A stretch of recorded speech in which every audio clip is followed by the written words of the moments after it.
Olá pessoal, sejam bem-vindos. Aqui quem fala é Daniel e nesta aula eu irei dar dicas de renderização, falando sobre os samples e também sobre o denoising. Como você deve saber, quando nós queremos renderizar algo, nós devemos definir a quantidade de amostras, que são os samples, que será renderizada a nossa imagem. Eu vou vir aqui mudar para o modo rendered para nós visualizarmos. Olha lá. A nossa imagem está processando com 1024 samples. Isso daqui é o padrão do Blender 3.0. Mas o que acontece? Eu estou percebendo que alguns usuários, desde que surgiu o denoising, ao detectar a imagem com ruído, com bastante noise, o usuário simplesmente ativa o denoise como se isso fosse a solução para tudo. Na verdade, isso não é. Porque o denoising, de maneira simples, o que ele faz? Ele vai analisar a imagem, o pixel, ele vai ver que ele tem um ruído. Ele vai tentar adivinhar como seria aquela área da imagem sem o ruído.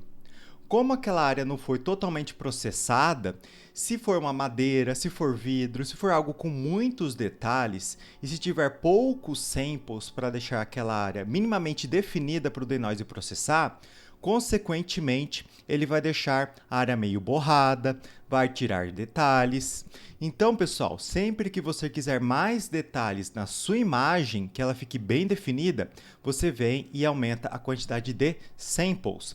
Então, não adianta você, por exemplo, colocar 100 samples, achando que vai renderizar rápido e só ativa o denoising.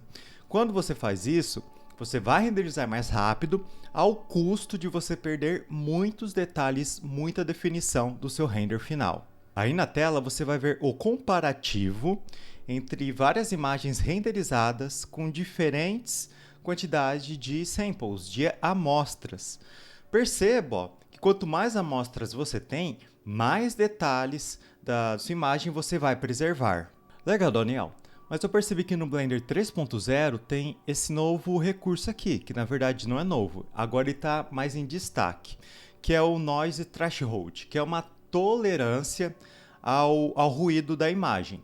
Eu vou apertar Ctrl B, clicar e arrastar apenas nesse ponto aqui para renderizar mais rápido. O que acontece?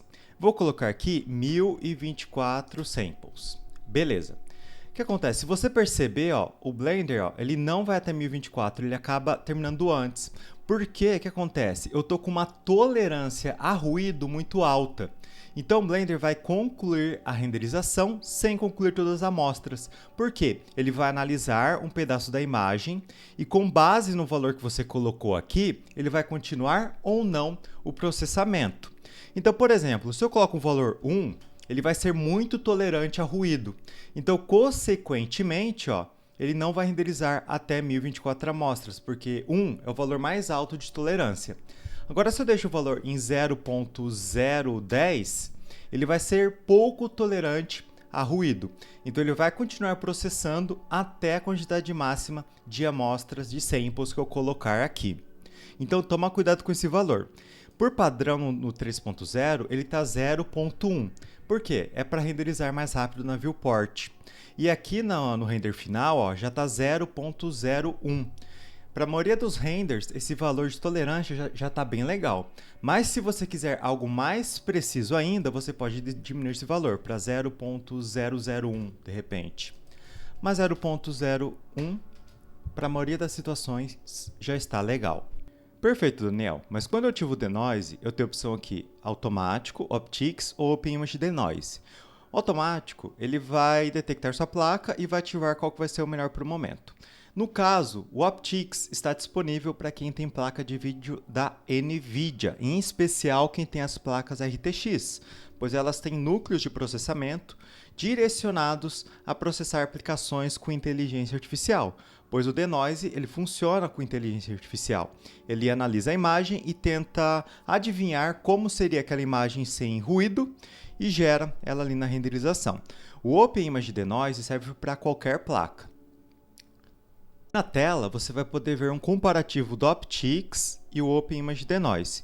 O Optics, pelo que eu percebi, ele tira o ruído, o noise, de uma maneira um pouco mais inteligente. porém ele acaba deixando mais granulada a imagem. Porque assim, imagine que você tem uma madeira ou um vidro. O OptiX ele vai considerar que aquilo ali pode ser um detalhe do modelo, um bump ou coisa do tipo. Então ele acaba deixando um pouco mais de ruído. Então você tem que colocar mais amostras para poder limpar mais a imagem.